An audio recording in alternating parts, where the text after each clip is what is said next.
নমস্কার, আমি new Holland tractor showroom থেকে গুঞ্জন অটোমোবাইলস, ডাকবাংলা মোড়, কাকরডাঙ্গা। তো আমরা নিউ হল্যান্ড ট্র্যাক্টরের 3682 মডেলটা নিয়ে এসেছি। তো এইটা অন্য গাড়ির চেয়ে কী কী বেশি আছে, একটা গাড়ির তো 4টে ট্র্যাক্টর টায়ার, একটা ইঞ্জিন, একটা গিয়ার বক্স, একটা হাইড্রোলিক, এটা থাকবেই থাকবে। তো এর মধ্যে আমাদেরটা কী কী বেশি আছে এটা আমরা জানাবো একটু। এখানকার যে কাস্টমার রয়েছে সবাইকেই দেখানোর জন্য এই ভিডিওটা করা হবে। প্রথম কথা হচ্ছে নিউ হল্যান্ডের ওয়েটটা যেটা দেওয়া হয় সামনে অন্যান্য কোম্পানির চেয়ে নিউ হল্যান্ডের মাথা কোনোদিনই ওঠে না, মানে গাড়ির মাথা তোলার যে একটা টেন্ডেন্সি থাকে সেটা হয় না। তার কারণ হচ্ছে সামনের ওয়েটটা হচ্ছে সলিড। দ্বিতীয়ত হচ্ছে এদের যে হুডটাকে তোলা হয় এটা হাইড্রোলিক লাগানো হয়। যেমন এই যে হুডটা খুললাম, জাস্ট একটু চাপ দিলাম, এটা হাইড্রোলিকে কিন্তু আপনি উঠে গেল। তৃতীয়ত হচ্ছে খোলার পরে আমি পেলাম এয়ার ফিল্টার, যেটা এয়ার ক্লিনার অন্য সব কোম্পানির বেশিরভাগই আছে দুটো, আমাদের আছে 3 স্টেজ এয়ার ফিল্টার, একটা আর এর মধ্যে দুটো ফিল্টার আছে, যাতে আরও ফ্রেশ হাওয়াটা গাড়ির মধ্যে যাবে, ইঞ্জিনকে আরও বেশি লংজিভিটি পাবে। তৃতীয়ত হচ্ছে এই যে আপনারা রেডিওটা দেখছেন, রেডিওটাতে এক্সট্রা একটা জালি দেওয়া আছে।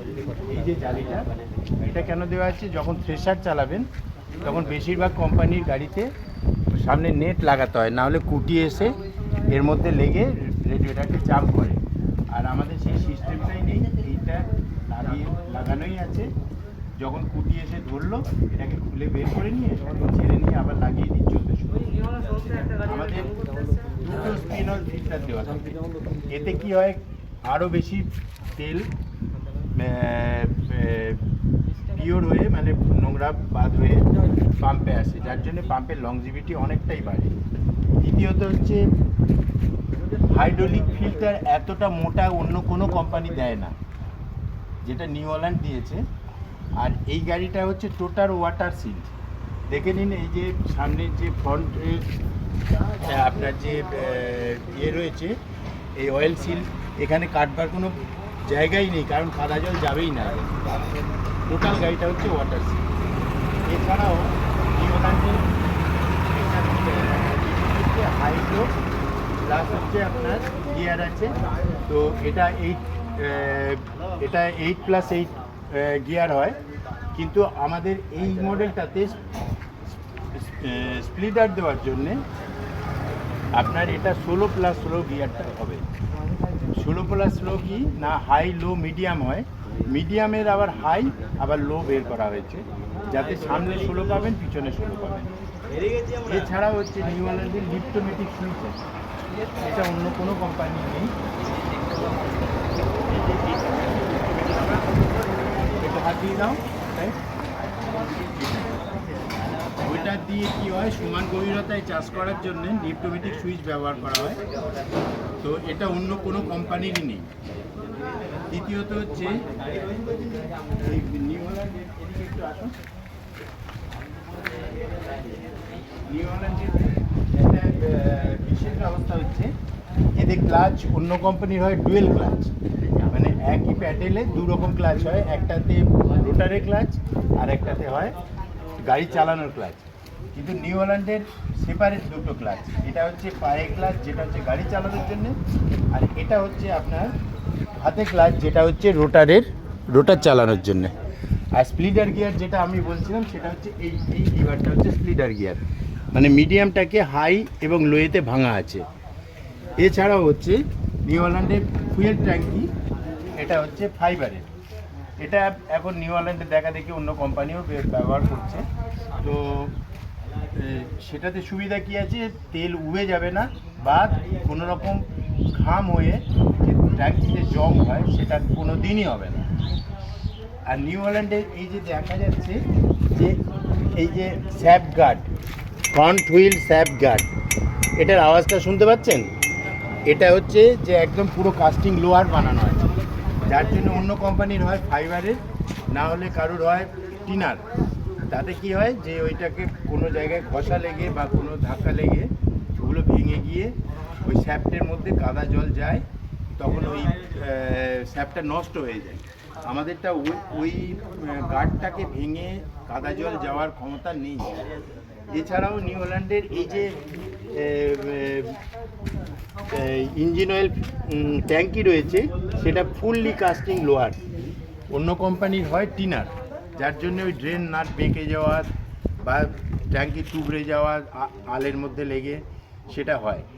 নিউ হল্যান্ডের এই যে এইমাত্র গাড়িটা এসে দাঁড়ালো, কিন্তু এই দেখুন আমি সাইলেন্সারে হাত দিয়েছি, সাইলেন্সারের আউটলেটটায়, কিন্তু আমার হাতে কোনো গরমই আসছে না, কারণ এটাতেও কোম্পানি ভেবে রেখেছে এটা একটা আলাদা এক্সট্রা কভার দেওয়া আছে, গার্ড দেওয়া আছে, সাইলেন্সার গার্ড, যেটা ভুলেও ওটা হাত দিয়ে ফেললে গরমটা কিন্তু লাগবে না। এছাড়াও অনেক কিছু আছে, যেমন এই সামনেরই যে আপনি চ্যাসিসটা দেখছেন, এই চ্যাসিস কিন্তু ইঞ্জিনের সাথে জোর নেই, ইঞ্জিন আছে আমার অনেকটা ওপরে। এই চ্যাসিস কখনো যদি কোনোভাবে অ্যাক্সিডেন্ট হয় আমার ইঞ্জিন কখনো আঘাত নেবে না, ওইটা আঘাতটা থেকে গেল, ওই বড় জোর ব্যাটারি ভাঙলো কি খুব জোর হলে আমার ইঞ্জিন অয়েল চেম্বারটাকে ক্ষতিগ্রস্ত করতে পারে, অন্য কোনো কিছু হবে না, বড় ধরনের কিচ্ছু আসবে না। তাছাড়া এই যে এখানে আমাদের সরকারি যে প্লেটটা দেওয়া থাকে, যেটা বুদনি টেস্টের পর প্লেটটা পাওয়া যায়, এখানে দেখুন আমাদের এটার 46 পিটিও এইচপি দেখাচ্ছে, যেটা কোনো কোম্পানির নেই। আমরা চ্যালেঞ্জ করে বলছি অন্য কোনো কোম্পানির 50 এইচপি গাড়িতে 46 আপনার পিটিও এইচপি নেই। আর এসএফসি যেটা হচ্ছে স্পেসিফিক ফুয়েল কনজামশন, সেটা লেখা আছে 246 248। এটা অন্য যে কোনো কোম্পানির আছে, কারুর আছে 274, কারুর আছে 263, মানে আমার চেয়ে তেল সবাই বেশি খায়, আমার সমান কেউ খেতে পারে, কিন্তু আমার নিচে তেল খায় এরকম গাড়ি নেই এখনো পর্যন্ত। ঠিক আছে বাবু, এছাড়াও অনেক কিছুই আছে যেগুলো এত কম সময়। টায়ারের একটা বলে রাখি, এই গাড়ির সাথে আপনি টায়ার পাবেন 14/28 অথবা 15/28, আর সামনে পাবেন 9/5। ঠিক আছে, নিউ হল্যান্ডের এক স্যাটেল গিয়ার দিচ্ছে 50 এইচপি বা 50 এইচপির নিচে যেটা 4510 আছে তাতেও দিচ্ছে। তো স্যাটেল গিয়ারটা হচ্ছে, সাপোজ ধরুন আপনি কোনো একটা গিয়ারে লাগিয়ে দিলেন, 3 নম্বর লোয়ে হয়তো চষার কাজ হচ্ছে, তো 3 নম্বর লোয়েতে যখন টার্ন নেওয়ার পর আবার ব্যাকে আসতে হয়, সেক্ষেত্রে আপনাদের অন্যান্য গাড়িতে করতে হয় কি, ক্লাচ টিপে ব্যাক গিয়ার লাগিয়ে ব্যাকে এলেন, এরপর আবার সামনের গিয়ার লাগিয়ে তারপর সামনে টানতে হয়। কিন্তু নিউ হল্যান্ডের এই সিস্টেমটাই নেই, এটা হচ্ছে স্যাটেল গিয়ার।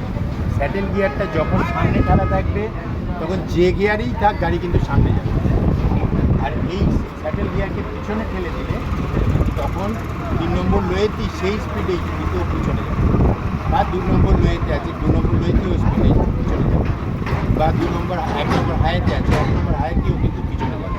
যেই স্পিডে সামনে যায় সেই স্পিডেই কিন্তু ব্যাকে আসবে। বারবার গিয়ার চেঞ্জ করার দরকার নেই, সময় নষ্ট হবে না, তেলও কম খরচা হবে। স্যাটেল গিয়ারটা নিউ হল্যান্ডের প্রতিটা মডেলই মোটামুটি আছে, শুধু ছোটো মডেলগুলো নেই।